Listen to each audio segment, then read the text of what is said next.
I'm especially excited by tonight's talk as it's evolved in my own mind since I gave one similar to this last fall. But a lot has happened since then, and my recognition of her contributions has only improved, and hopefully the talk will be even a little better. But I have a personal connection, which I'll explain in a minute, but let's start with Dr. Glancy. Correction, I'm no longer with Zeiss. I worked for American Optical Zeiss until a year and a half ago. I'm still volunteering along with Deb Shiro, who's the director of the museum and is here tonight, at the museum, but I'm no longer employed. However, Zeiss is the primary sponsor. We will be looking for other sponsorships as well, and fundraising, that's another story, but I'll come back to another time on that. But in any case, I'm excited by the museum, and especially by what the museum has done to contribute to capturing her legacy. This is about when Dr. Glancy retired from AO. This is 1954, and she retired somewhat before that, but that's waiting right outside the main plant, my mother, my sister, and me. So I always like to show that. I grew up with AO blood in my veins because my father worked there, and he worked for Dr. Glancy, which I'll tell you more about. This is me in the lab I spent most of my time in, 2006, and when I first was there, back in 1974 when I started in the test lab, in the cement building, for those who know Southbridge. It was in that building. And those are his favorite pictures, but we have AO outfits on. My father was a great influence on me, and some of his teachings were directly from Dr. Glancy. I'll tell you more about that.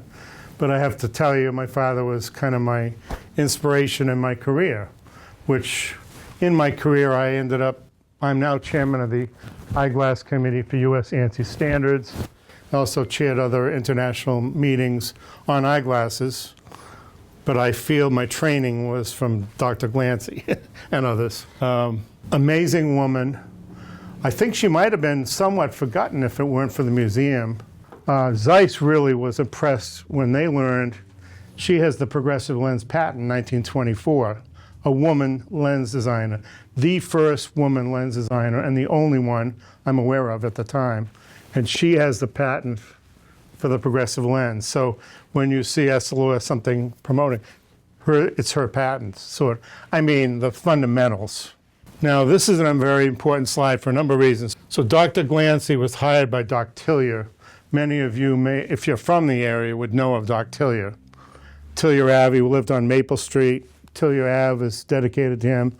But he was a groundbreaking scientist. He worked on the atomic bomb. But one of his major achievements was hiring Dr. Glancy.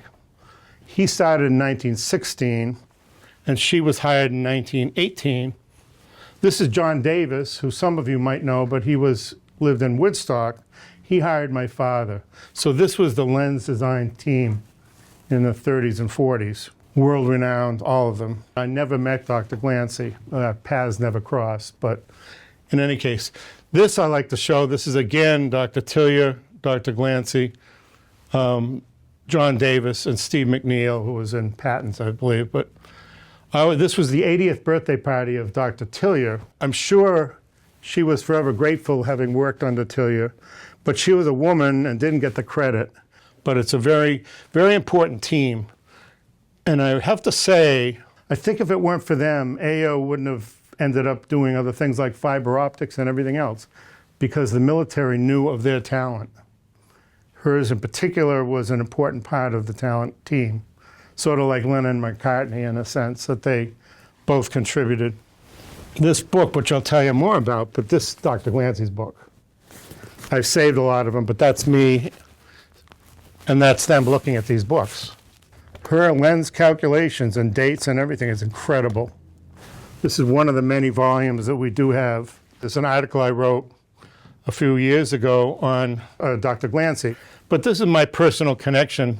I should read some of it. My father, Don, was hired by the Tillier, and he was trained by Dr. Glancy. He and they did calculations, which took days to do by slide rule, And that's what she did. She did 10 years worth of design calculations for the Tillier lens. But 2 days of a single math equation wasn't that hard for her to do. Glancy's pioneering work is all part of my own vocation. I joined AO in '74, the year before her death. She had already retired, but much of what I learned was from my father on things like the lensometer and how you measure lenses. And I feel he learned that from Dr. Glancy and Tillier.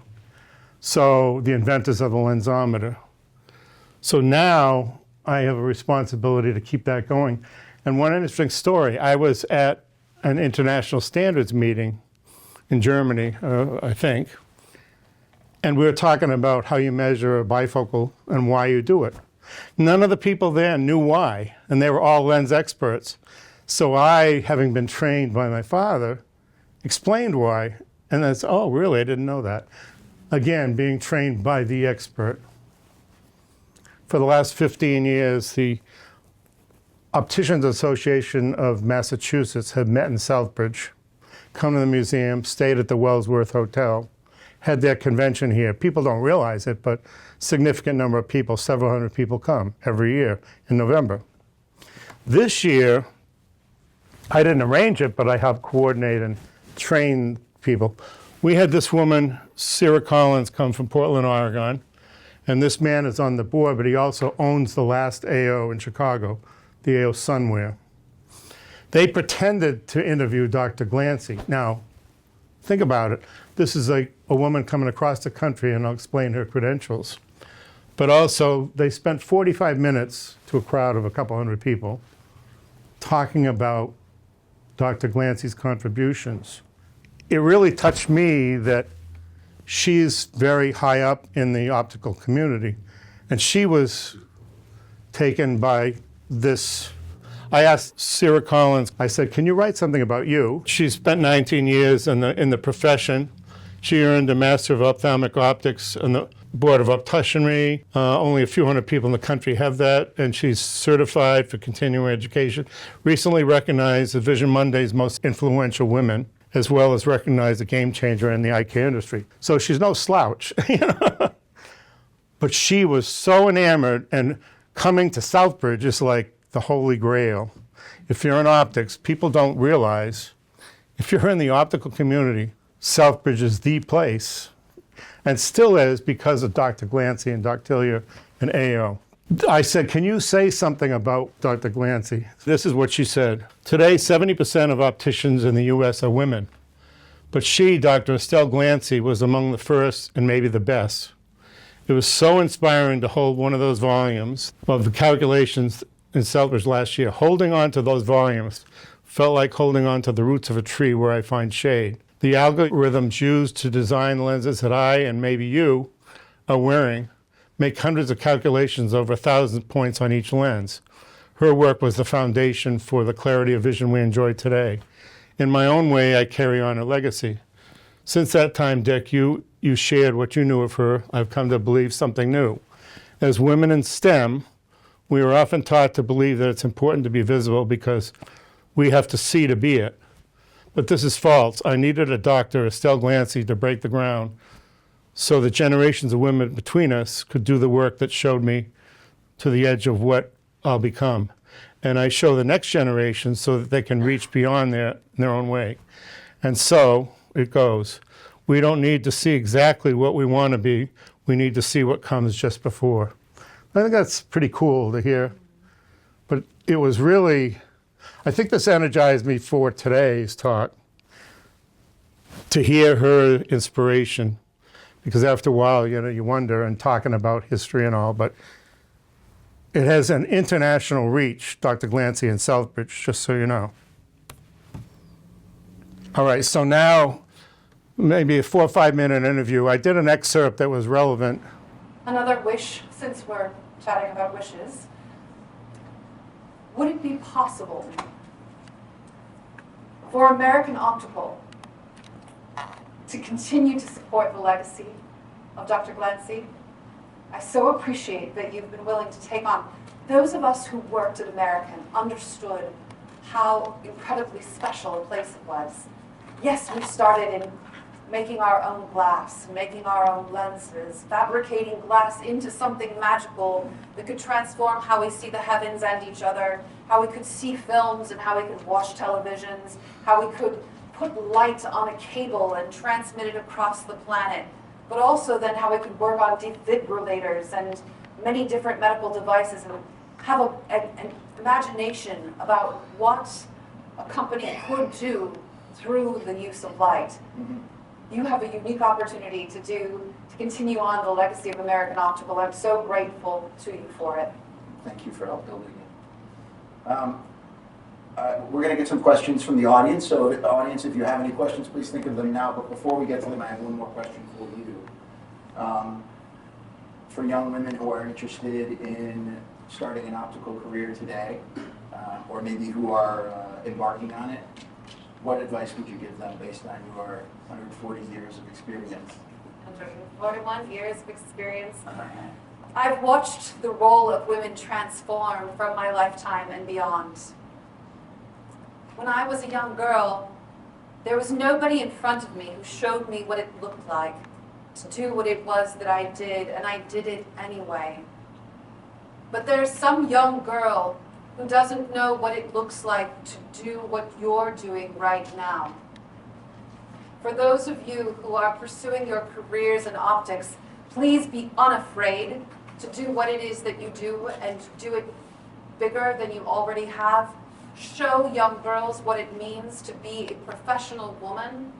Invite them to participate in STEM, in learning about mathematics and energy and light and biology and chemistry and all of those things that fascinate us in the world. So often there are subtle signals that tell us not to participate, not to lean in.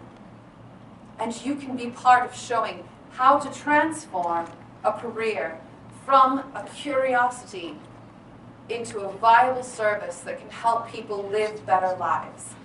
Please do so vibrantly and know that there is a legacy of women behind you, but there's also a legacy of women in front of you that are growing and stepping into your shoes. That's a great answer. Thank you, Doctor. Women in this industry is just 70% are now in the industry. I didn't know that. So Dr. Glancy, this is her obituary. So Dr. Glancy, a lens designer, former research scientist at American Optical, died Monday night in Waltham Hospital. During her 33 years at American Optical, Dr. Glancy designed lenses for eyeglass lenses, microscopes, cameras, and even television. Left in 1951. Before joining AO, Glancy taught at the University of California Department of Astronomy, and then in Lick Observatory. After receiving her philosophy degree, she then went on to Cordoba, Argentina. She was an astronomer. She couldn't get promoted as an astronomer as a woman, really.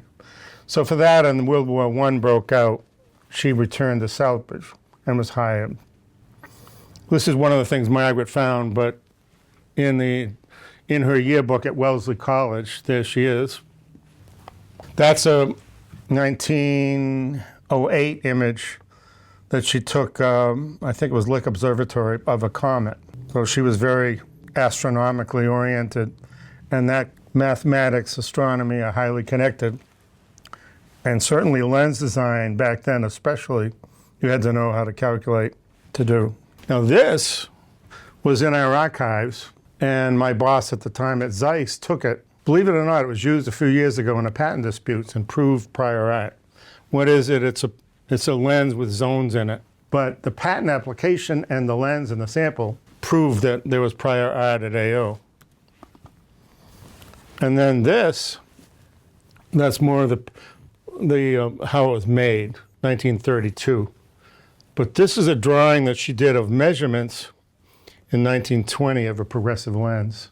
She didn't invent the progressive lens, but she patented it in the US.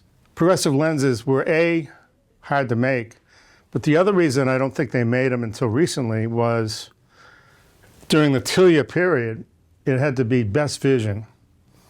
The Tillier lens that she worked on for 10 years was the best vision you could get with a lens for a particular position on the eye. You don't get that with a progressive. A progressive is, by nature, not as good. But if you do the balance right, it's damn good for most people. But it's still a compromise. And so I think the reason they didn't do it until the 70s at AO was because of that. It's not good enough. But she was allocated, and I think at Zeiss and American Optical, Zeiss, when I told Zeiss that she's had that patent, her importance in their mind globally, and if you talk about American Optical, it's the Kennedy input and Dr. Glancy are almost the two they talk about the most. So, and that's a global company. Now this is a particularly telling picture for a number of reasons. For one, this is Dr. Glancy at the lensometer, which I'll tell you more about, but she and Tillier invented it. But who are these people? Notice a woman in a patent meeting. Incredible. She's only there 2 years, and she's in the patent meeting already. So that also gives me a little more respect for Tillier, that he would have said you should come, you know. Maybe he needed her to do the backup. I think he probably did, but this is the patent attorney. This is Dr. Glancy, Dr. Tillier. This guy was my next door neighbor, Mr. Owaller. I don't know if anyone would know that, but he lived next door to me on Litchfield Ave, and his wife was my babysitter when I was a kid. Tidbit of useless knowledge. But anyhow, to me, when I saw that, I went, oh my God, because notice the books they're in, these, lenses on the table, and I can only assume that we believe that to be the patent meeting for the lensometer, which I'll tell you more about in a minute. Okay, so here's another snippet. But when Sarah, as Dr. Glancy, mentioned this, bell went off in my head, and we're going to make it happen. She brings up, I hope I'm remembered, I hope we do something, and I'm going to push at the museum that we do something by way of a scholarship or something in her name. And that probably should be a national thing so that, you know, it gets publicity. And I think it's very important. But listen to this, and I think she talks a little more about women too. Would you take as your fondest wish for your own legacy? What a kind question. Thank you. Mr. Shapiro, if my legacy could be to provide inspiration for young women to continue in the field of optics, to provide an example for people who could continue to push the edges of lens design, that would be a fond wish. But more, would you help to support keeping my legacy alive here at the Optical Heritage Museum? Because the one place in our nation where my story is told, held, lauded, and shared. I would very much appreciate that. So when she said that, bells rang, and it's going to happen in some one way or another. At least that's my wish. She, and I think it comes up later, but she was extremely deaf to the point where AO developed hearing aids for her. But that, in a sense, was good for her because she could concentrate without, I don't think you have any idea the laborious effort that would go into each point. My father was hired, and there was another guy to do the same thing as him, to do ray tracing, which she did. It took him 2 days to do one ray through the lens, and the other man had to come out with the same answer, and then they knew they were right. But she did this for 10 years, just on the Tillier lens herself. Can you imagine? So the disability, she's a woman with a disability, and my hat's off to her. Now this, I have a bio that she wrote. It's called The Evolution of a Lens Designer, My Thoughts from 1918 to 1951. It talks about a lot of things, but mathematics and astronomy served me the best at the time of my junior. For some unexplainable reason, I had an uncooperative attitude in a course on the computation of comets. So computing comets was one first thing. That left me high and dry, but my mathematics teacher met me in a corridor where we both lived and learned of my dilemma. Fortunately for me, she interceded on my behalf I was on probation. Miss Hayes became the instrument and made me what I am. After an idle period, she went to Berkeley, and then, well, I'm going to skip, but really interesting reading. She goes to Argentina with another woman, and they said, what make you think you can compute anything? They were kind of looking down on her. She said, give me a chance, and she did. The other woman who was on the boat with her met somebody and fell in love and left. So she was alone in Argentina. I'm going to jump to something on anisoconia, which is one of her many contributions. Anisoconia is a condition where the two eyes have a different magnification, slight, but with people with that, and we don't treat it as much today, it's just, we don't. But you get headaches and you get perception issues. So she said probably a definition of anisoconia is in order, because she spent a lot of time on those calculations. Sometimes happens that the retinal images in the left and the right eye are not the same. The American Optical was selected to manufacture isochronic lenses, which they did up through the 80s, I think, anyway. The inequality of size may be different and so forth. Why I mention this is next to my office is this device. It's the one she used. It's the only one in the world that I think exists anymore, but it's the one that Dr. Glancy used. So if you come to the museum, which I hope you do, it was on loan for 10 years, but we have it back where it belongs. And heavy sucker, it's several hundred pounds. It's too heavy almost. Oh, this is Phoebe was the woman. Let's go to the same observatory. She said, why would you want two women? Maybe Dr. Preen would take us. And they did, but in the end, I said she left. She worked on television, believe it or not, in the 40s. Projection systems, highly complex aspheric calculations, amazing. Now that my scientific work is terminated, I can view this period impersonally and analyze the factors which led to success. Necessity and opportunity meet hand in hand. Inspiring leadership blessed all my 39 years in astronomical and optical pursuits. If this leadership had been wanting, I could probably have succumbed to a natural inertia, which sometimes takes possession. Another important factor was my deafness. The forced aloneness which deafness imposes was compensated in part by the freedom from distraction and the ability to concentrate.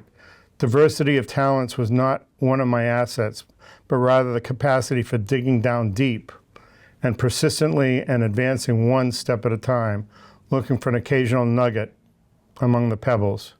In every career, good fortune plays an obtrusive part. Opportunity knocked at my door.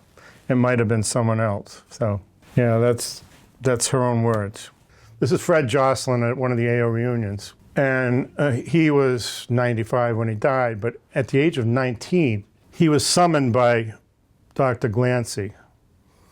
And she said, young man, would you care to get some advice from a woman? He thought he was in trouble. So he goes, sure. Said, yes. I went in her office and sat down. She smiled and said, it's really very simple. Two things. First, don't ever take a job for money. Second, only work at what you enjoy. And you know, that was so profound on him that he told it until his dying day, and even as he was losing his mind, I'd remind him of that story. And he was profoundly affected by something she just, I don't know why she did that, but I don't know, maybe she sensed something in him, but he was forever changed. So I got to tell you that. This is one of the displays we have in the museum, and it's Dr. Glancy, and I got to point a few things out. That's the original of the progressive lens drawing, her progressive lens patent, the slide rule. These were used, she helped on these, they were used to view the atomic bomb, World War II. They're goggles. They flip down, they're actually just polarized lenses, so when they dropped the bomb, the pilot flipped the goggle to make it dark. And this, probably the reason the museum exists, is my boss at Zeiss assigned me to work on a patent dispute, and it's on lenses that are highly wrapped, you know, Oakley, and if you have a plano lens, zero power lens, but you wrap it, you can't just let the optics stay the way they are. You have to put what's called prism in it. She discovered this in the 1930s, and there are examples of that right there. And in my deposition, they said, well, we invented it in 94. I said, no, you didn't. I said, she knew this in the 30s. Well, but you didn't have it in glass. I said, here's a glass one. You didn't have it in plastic. Here's a plastic one. So by the end of the deposition, they said, nice work. Still, they had a lot of money, so they sort of won, but not really. So that's one of my early displays, and that's Dr. Glancy. A sidebar to Dr. Glancy is a ceremony we had 2 years ago on the lensometer. Why is that important? Well, the lensometer was recognized 2 years ago, and we had people from around the world come. We had a celebration of the lensometer and its contributions because why? The ASME engineering group, which is an international organization, recognized the lensometer as one of only 200 devices around the world of merit that deserves recognition. Why? It's the first device to measure eyeglass power, developed by Dr. Tillier and Dr. Glancy. So there's Dr. Tillier, no doubt about it, 165 patents, a brain. But he didn't have a PhD. Estelle Glancy did. He was affectionately called Doc Tillier, but he was not a doctor. Brilliant man, however, but not a doctor.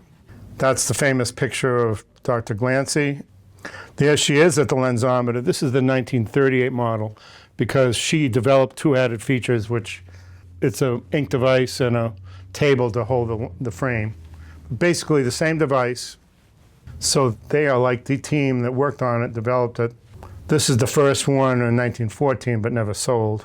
And my most cherished thing in the whole museum is what Dr. Tillier calibrated lenses from 1916 for that device. So now Wellsworth, that's the name, and remember now our hotel is renamed Wellsworth, a nod to the Wells family and American Optical, the junior lensometer. So this meant a lot to people that were in the industry, but I'll go through it quickly. Now, I feel good about this, however. As I said, I chair the Eyeglass Committee for U.S. Eyeglass Standards.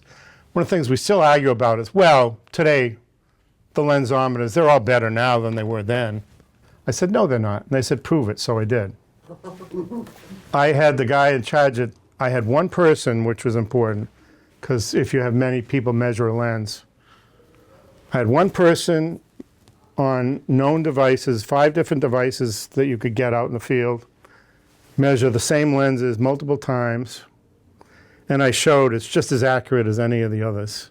What they developed in 1921 is probably better in many ways because now the ones you use are electronic. You don't see the same things. It's still the same principle, but you don't see image quality. You don't get it. Like, when you get a computer image, it's not the same. But, so I had after that, we changed our standard to my point. Because, okay, well, I knew it was right because of experience. That was what I spent my career on, but hard to change people's minds, but this did. So in the words of Dr. Glancy, it has gone through manufacturing changes, functional changes, in the interest of easing of operation and the modification and styling for appearance. But the optical system introduced by AO more than 30 years ago at that time is fundamentally correct. Optical principles remain unchanged, provided a surprising number of operations. So just an example of the importance of the Tillier lens, AO hired Norman Rockwell. This is my favorite picture, but that's a Norman. We did 6 Norman Rockwell paintings. That's my most favorite because you have the guy wearing AO Tillier lenses and he can see his cards. This guy's struggling because he can't see. The typical Norman Rockwell. But a little bit about the Optical Heritage Museum. We're world famous. I want it to stay in Southbridge.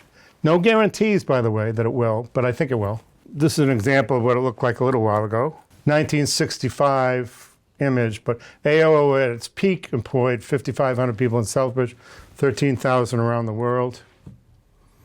Some of the electronic firsts include Glancy's Tillier lens, but there are other things. We even had the first photochromic plastic in the 80s. Safety first, safety goggles. Instrument first, the lensometer. The non-contact tonometer, the puff of air for glaucoma, if you've ever had that, developed in Southbridge. Just a little more about the museum. Founded in 1983 by several people, but Ruth Wells, who founded Old Sturbridge Village with Albert Wells, John Young, who was the first curator, started the museum. In the 90s, they talked about, it was political during the DOD period, and they promised there would be this big event. It never happened, but there was a lot of lobbying. This is John Young when he came back in 98, right before they tore down the building. And I took it in storage, so after that time, since then, I've been in charge, sort of. And then, thanks to Gabe McCarthy, I went to this building, which he restored. But look at this. I didn't know it was going to be here, but this is 12 Crane Street in the room that's a function room now. We had no place to put it, so Gabe graciously allowed me to just throw it all in that room. We then moved it back upstairs here, and I helped. It was there for a number of years in the attic, and I had an office here. So that was a real turning point, but never did I think we'd ever have a place, because it takes money to have anything. This was a turning point, however. This is up in the attic, and this is Germany. My boss at the time, Karen Roberts from Australia, they came and assessed it, and as a result of this 2013 meeting, they said, okay, we'll fund you. I thought it was going to be for 6 months. It's been, with some starts and stops, it's been 15 years. And there's some of the view of the 12 Crane Street and the building. This is updated since, but, and I should have Debbie on this as director, but we also have Tom Hicks from Illinois on the board. And we may shake it up a little more, but basically it's a volunteer board and very functional, and we're going to proceed. So 2 important events were, we were responsible for the stone next to the eyeglass statue on the IEEE recognition of Elias Snitzer's invention. The reason you're talking on your cell phones today is his invention in Southbridge.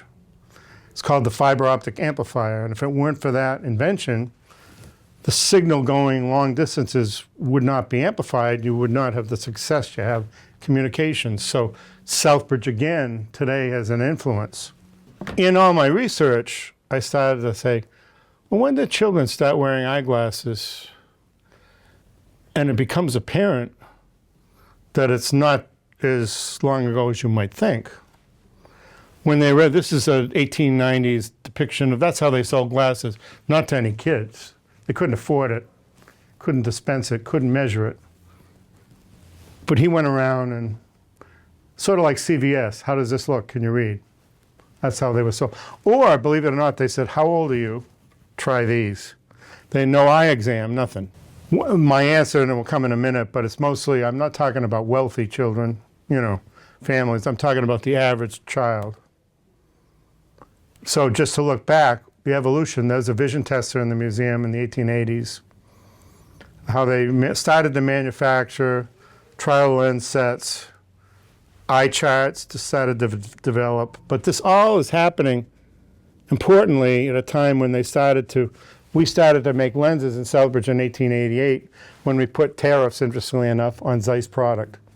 But that made it, there were other reasons too, because it took 2 years to get product from Germany. So, you know, now we were making our product in the US. So between measurement, mass manufacturing improvements, and the lensometer, all right, now you can start dispensing elsewhere. And this is, by the way, this man is totally blind. And he taught lensometry with me. He's a teacher at the Mass College in Boston, but also the president of the OAM, Opticians Association of Mass. Wonderful man. And he is an inspiration. So really jumping to the answer, before I give you the final answer, we started marketing in the 20s, and the judge said juvenile delinquency is caused by poor eyesight. Well, maybe. But we started to say, have your children tested? If they're going to school, they need to be able to see. The Phoroptic came by AO, and that was an important invention. And then we started to market. But basically, the answer is 1910, 1920 is about when children first started wearing eyeglasses. So think about that. It's right, not until then did we even really address it, couldn't afford to. So think about how we've come. In many ways, we've progressed. And that to me kind of was cool to know. So this is as you walk into the museum, that's the way the banner looks. We have a social presence on all sites, Facebook, Twitter, and so forth. So what I suggest you do, call my phone number, 774-230-8016. It's best if you just don't show up because we may or may not be there. There is an entrance fee of $10 or $8 for seniors.